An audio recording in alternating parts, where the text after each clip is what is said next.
Hey guys, so yeah, Shaman King 2021 episode 2.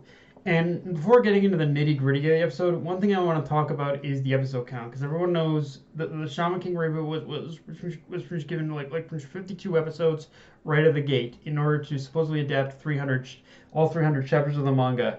And when I first heard this, I was a little more than skeptical, and in my mind I was thinking there's absolutely no way that the studio is going to be able to adapt the entire run of the manga without rushing through something like obviously there's gonna be more episodes after there would have to be more episodes after the 52. That's initially what I was thinking in my mind, and while I still am a little bit worried about that. After watching this episode, I am feeling a little bit more reassured that it is possible in order to adapt the entire manga with 52 episodes. I'm a little more confident I'm a little more confident in pretty much Studio Bridge's ability to do this. Um, but now, granted, it's one of those things where where Studio Bridge is still cutting things out. Like in this episode, they pretty much skipped over over pretty much three whole chapters.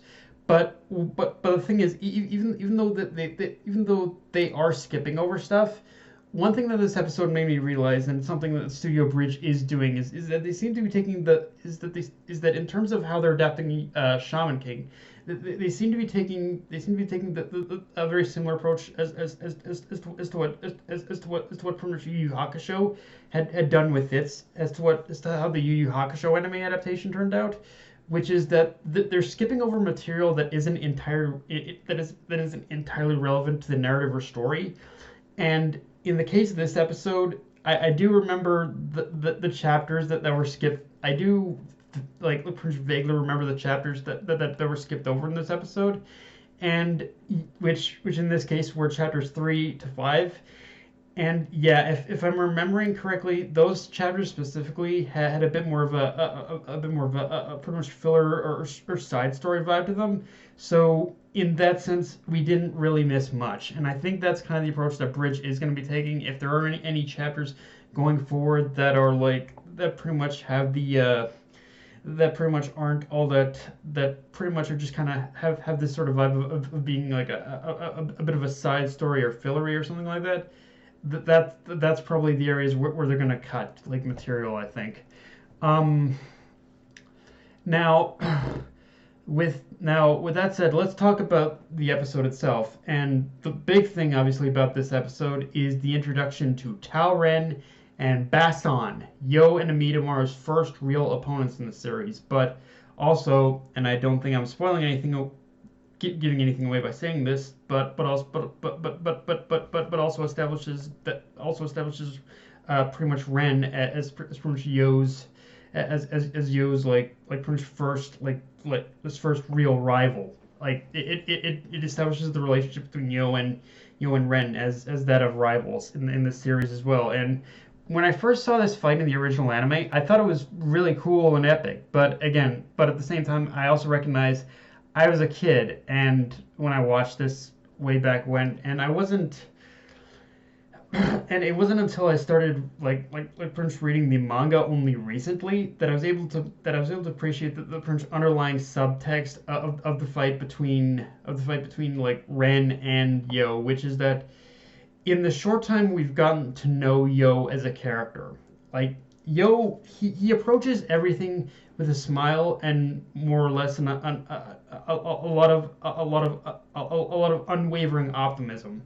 But in this fight with Ren, it was a fight that sort of served as a wake up call to Yo that if he truly intends to become the Shaman King, then he has to develop a much stronger fighting spirit, or at the very least, a more focused one. Otherwise, he will inevitably face defeat on that path going forward, which is also a nice little bit of foreshadowing for a later fight as well. And the thing is, even though pretty much Yo had won in the end, like the fight Ren was not a pushover. He pretty much almost Yo was pretty much pushed. Yo was almost defeated in this fight, and in order to actually defeat Ren, like pretty much Yo had to pretty much had to push himself beyond his limits, and because of that he ended up overexerting himself. So it's like it went to prove that in order for Yo to have any sort of chance, or any sort of or to prevent himself from just losing a fight, or even losing a Midamaru in the future, he has to get stronger, and he has to develop a stronger sense of willpower and fighting spirit. Otherwise, he will inevitably end up losing a Midamaru in the future. Um, now, getting slightly off topic, though, this episode kind of made me wonder about the conception. Weirdly enough, this episode kind of made me wonder about the conception behind behind another character of Sasuke Uchiha, because as everyone knows, it's common knowledge within the anime manga sphere that when Naruto was being created,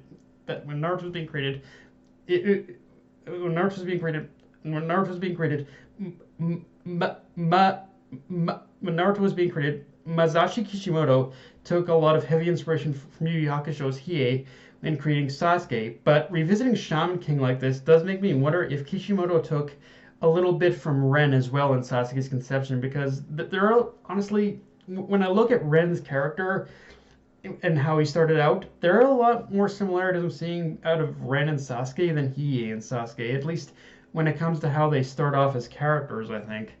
But yeah, again, I kind of went off topic with that, but it is something I did kind of notice that there are some similarities there. I don't know if it was intentional or if it was just a trope at the time, but yeah, I do kind of wonder if Kishimoto might have at any point taken a little bit of inspiration from Ren's character as well, because because if I understand correctly, Shaman King, like it started a year before Naruto did. So yeah, just a little thought in my head.